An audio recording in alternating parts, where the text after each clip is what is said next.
Ajahn Buddhadasa was a revered and controversial 20th century Thai Theravada monk. He passed away in 1993 at the age of 87 and remains quite controversial, especially among Western Buddhists, at least when we look at online Buddhism forums. There is a kind of reverence for his teachings while simultaneously calling him a troublemaker and other worse things.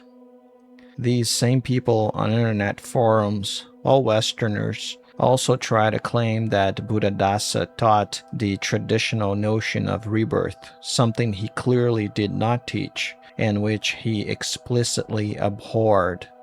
One only needs to read his book titled Paticca Samuppada, which means dependent origination in Pali, the liturgical language used by Theravada Buddhism.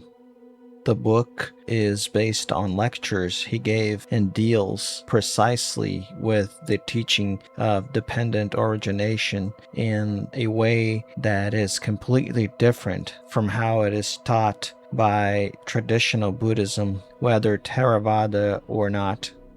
In it, Buddhadasa opposes the great 5th century Theravada master Buddhaghosa, an Indian who settled in Sri Lanka and wrote the Visuddhimagga, or Path of Purification, a great manual of Buddhism practice, meditation, and philosophy. At least some notable Western Theravada monks, such as Ajahn Brahm and Bhikkhu Bodhi, make it clear that Buddhadasa is not orthodox, being more honest with themselves than a considerable portion of internet Buddhists. For someone like me, reading Buddhadasa's Paticca Samuppada is a relief. But for those who like and believe in literal rebirth in other lives, Buddhadasa's interpretation is awful. Of course, these people usually don't even know who he was, and when they do, they either ignore his teachings or, at most, minimize his influence, taking as truth the idea spread in forums that he only focused on the practice of meditation and detachment to counter the mysticism that had taken over Thai Buddhism at that point in history, in the early and mid-20th century. This is completely false. Yes, Buddhadasa opposed to mysticism, but the whole issue of focusing on meditation and detachment practices for him wasn't merely a tactic to get rid of the mysticism that reigned among Buddhists in Thailand. The very notion of rebirth was for him mysticism and an incorrect interpretation of the Pali scriptures. For Buddhadasa, there's no such thing as a metaphysical transmigration. For him, the very doctrine of anatta, which means no self or no soul in Pali, would negate any possibility of something that goes from one life to another. Buddhadasa has a strong Theravada interpretation of anatta. This teaching serves not only to point out that the true self doesn't exist, it is not merely a pedagogy of detachment, but it says that there is literally no self, soul, or a metaphysical center. The self or soul is a fabrication that causes enormous suffering, according to Buddhadasa, and according to the Buddha as well. The notion that the self is a pernicious illusion is something that the vast majority of all traditional Buddhism that believes in literal rebirth also agrees with, to the point that they themselves call any self-proclaimed Buddhist who teaches that there is a true self a charlatan. The only exception to this rule would be the few Mahayana schools whose focus is on the Tathagatagarbha Sutras, which emerged in the 3rd century AD, and who teach that within all sentient beings inhabiting samsara, there is a Buddha nature being gestated, and this nature would be perhaps the true self. But even these schools disagree on whether this would be the true self or whether this would be a tactic to attract people who believe in a true self to Buddhism. So, what the hell is Paticca In the Theravada tradition, which is embodied in the teachings of the master Buddhaghosa, the process of dependent origination takes 3 lifetimes. It explains rebirth in the realm of samsara, the world of becoming, where there is decay, pain, and death, and where nothing is constant. This is what we must free ourselves from by practicing Buddhism and reaching, after many lifetimes, Nibbana in Pali or Nirvana in Sanskrit. This is the classical interpretation of Buddhism. There are 12 links of dependent origination that are divided into 3 lives. Here are the links. 1. Ignorance, avijja in Pali. 2. Volitional or mental formations, samkara. 3. Consciousness, vijnana. 4. Name and form, namarupa. 5. 6 sensory bases, salayatana. 6. Contact, phassa. 7. Sensation, vedana. 8. Desire, tanha. 9. Attachment, upadana. 10. Becoming, bhava. 11. Birth, jati. 12. Old age and death, jara marana. And how do these links occur between 3 lives? Well, in the past life, we were ignorant and performed karmically effective actions. The ignorance and actions of a past life engendered a new life, the current one, in which a new consciousness emerged. This, in turn, gave light to the name and form or mentality and materiality of our person. Name and form then engendered the 6 sensory bases, from which came contact with the external world, which then gave rise to sensation, which in turn gave rise to desire, which gave birth to attachment, which in turn gave birth to becoming. If we do not free ourselves from the ignorance that engendered our current life and begin to practice the Buddhist Dharma, i.e., teaching, we will return to samsara in the next life, where the last links of the chain will occur. That is, we will be born and face old age and death again, going through the entire process of dependent origination again. This is the classical form taught by Theravada Buddhism, mainly from Buddhaghosa in the 5th century. Mahayana Buddhism also teaches dependent origination and also talks about the 12 links, but its focus is different. Mahayana Buddhism tends to treat the concept of dependent origination based on the teachings of Nagarjuna, a master from the 2nd century AD, who taught that all things are conditioned by others, therefore empty of independent and permanent substance. Buddhadasa, however, sees the idea of separating the links of dependent origination into 3 distinct lives as a great mistake, to the point of pointing to the non-Buddhist origins of Buddhaghosa. For Buddhaghosa, who was originally a Hindu Brahmin, helped bring eternalism into Buddhism. I say helped because Buddhadasa recognizes that eternalism was already present since at least the time of the 3rd Buddhist Council, which took place in 250 BC, centuries before Buddhaghosa. According to Buddhadasa, when dependent origination is distributed across multiple lives, it becomes impossible to practice it except through blind faith in the existence of multiple lives and through dubious or even mistaken mystical experiences regarding past lives. The Buddha famously said that his doctrine was neither annihilationism, that is, our lives do not end with death, nor eternalism, that is, we do not continue forever. This is linked to the doctrine of anatta, of no self. In traditional Buddhism, whether Theravada or Mahayana, what continues between one life and another is not exactly the same thing. an immutable soul inhabiting bodies, but something much more subtle, malleable, which we could never recognize as ourselves if we investigated every part of our being. For all traditional Buddhism, this means that, although it is difficult or impossible to speak about what exactly goes from one life to another, to the point that everything is mere speculation that does not impede meditative practice, there is indeed some indeterminate metaphysical thing that migrates between lives. This thing is, as I said, subtle, mutable, inconstant. Whatever it is not a permanent self.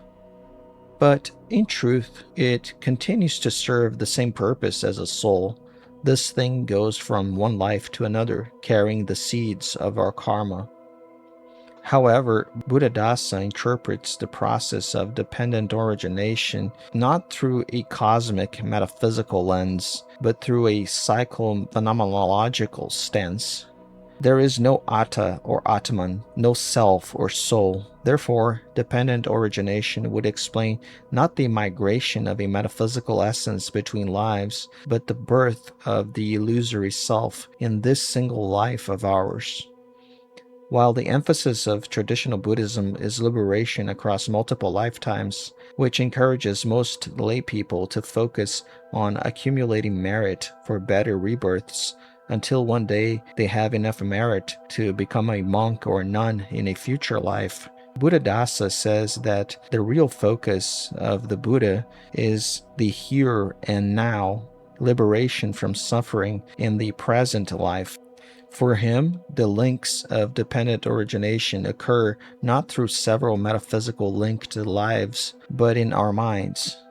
And incredibly, scholars of the early history of Buddhism do not rule out that the original teachings had a strong psychological and phenomenological emphasis, although they also do not rule out the Buddha's metaphysical language.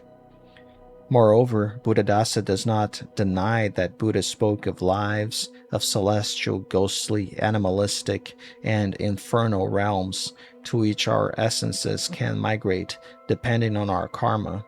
But Buddhadasa treats these as rebirths in different mental states in this life. For example, we could be reborn as animals in this life when our mental state approaches animalistic violence and lust. We could be like hungry ghosts in this life when our mental states bring us insatiable thirst and hunger, and so on. For him, the Buddha taught through the language of relative truth and through the language of ultimate truth.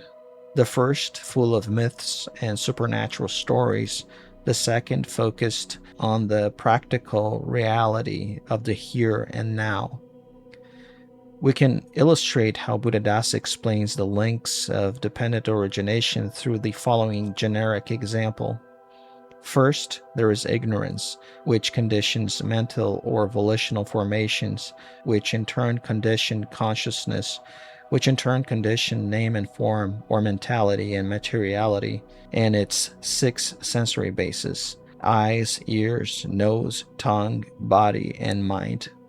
Given this cognitive and sensory apparatus, when we see something unpleasant, there is a sensory contact with that thing through our eyes.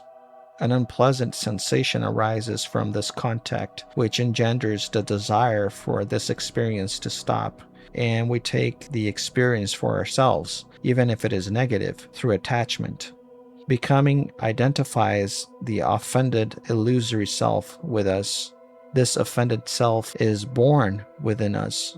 We feel anger, sadness, we suffer, we spend days, months, or years thinking about it, until one day that self withers and dies within us, living behind trauma, stress, and pain.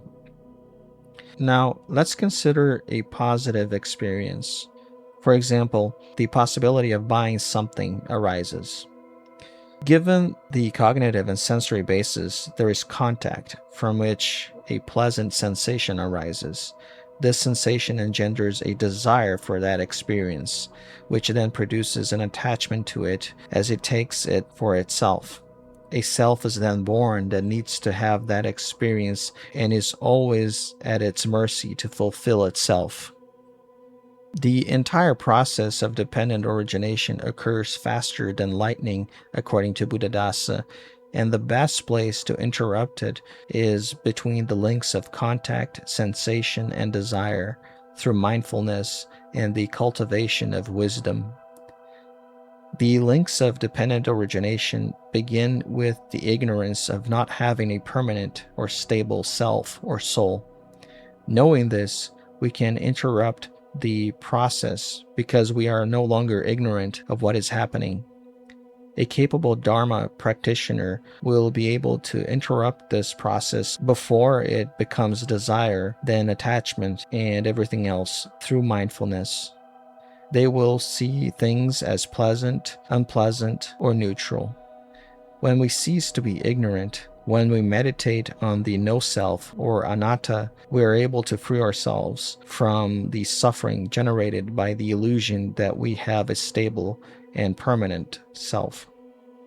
As Buddhadasa states in his Paticca Samuppada, quote, "If one is hot and has a backache but nothing more, if one simply feels and knows that he is hot without any clinging to the I concept as above, then the suffering of dependent origination has not arisen. Please observe this carefully and make clear the distinction between these two kinds of suffering. If there is clinging, it is suffering according to dependent origination. Suppose you cut your hand with a sharp knife or a razor blade and the blood gushes out. If you simply feel the pain but do not cling to anything, then your suffering is natural and not according to dependent origination." End of quote. According to Buddhadasa, even if this only occurs in one lifetime, and even if our suffering ends with our death, the Buddha's teaching remains valid. Buddhism serves to stop us from suffering in this life, according to Buddhadasa, and not in several lifetimes that do not truly exist and will not be ours. By understanding and internalizing anatta, by perceiving how the links of dependent origination occur, we can interrupt the process that produces a self and cease to suffer beyond natural pains which we share with other animals. But then, wouldn't Buddhadasa's view be annihilationism, the other extreme of eternalism that the Buddha also rejected? No, because according to Buddhadasa, anatta teaches that there is no self that is born. Therefore, there is no self that dies. What dies is merely an empty shell, a ventriloquist dummy whose strings are pulled by no one, or rather, are pulled by natural factors of which we are an ephemeral part, but which deceive us by producing the idea of a permanent self, an idea that is the basis of suffering. Although he is a Theravada Buddhist, he uses the concept of sunyata or shunyata in Sanskrit, meaning emptiness of substance, which is very important to Mahayana Buddhism. Buddhadasa uses sunyata to point to the emptiness of the self. He considers it wrong to teach dependent origination through 3 or more lives, precisely because for him, this prevents putting into practice the end of ignorance here and now in this life, and thus it fixates an eternalist notion of true self within Buddhism. For him, the central point of Buddhist Dharma is and always will be the origin of suffering, dukkha in Pali and Sanskrit, the possibility of ceasing suffering, and the path taught by the Buddha to that end.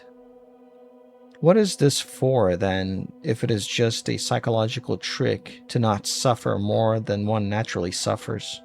Why pay attention to the teaching of dependent origination taught by the Buddha if there is no other life? I think this quote from Buddhadasa that I brought illustrates it well. But, of course, it doesn't change everything.